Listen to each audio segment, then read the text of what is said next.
In today's video, I am going to teach you how to use Shopify free trial 120 days. To get started, open your web browser and go to shopify.com. This is the official Shopify website, so make sure you are on the correct page before moving forward. Once the homepage loads, look for the option to start a free trial. When you see the free trial prompt, enter your email address in the field provided. Then click Start Free Trial. Use an email address that you can access, because Shopify may send important messages about your store setup and billing. Next, you will create your Shopify account. Follow the on-screen prompts to finish setting up your login details and create a secure password.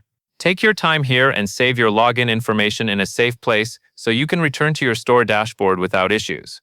After your account is created, you will be guided into the plan and billing setup area. Choose the monthly billing cycle. This matters because the promotional $1 pricing typically applies to monthly plans, and selecting monthly helps ensure the offer lines up correctly. If Shopify shows extra setup steps that you are not ready to complete yet, you can click the skip option so you can focus on building the store first. Skipping does not stop you from creating your store. It simply lets you move into the admin area faster and start working on the parts that matter, like your storefront.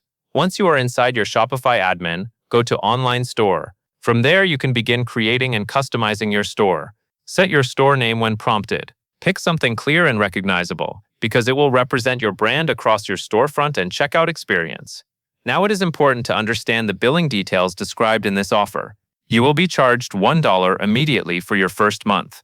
After that, you will be billed $1 for the second month and $1 for the third month.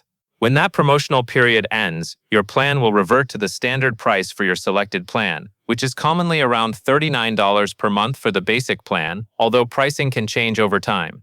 Before the promotion ends, review your plan settings in your Shopify account so you are not surprised by the standard rate. That covers everything you need to know, and that is all there is to it.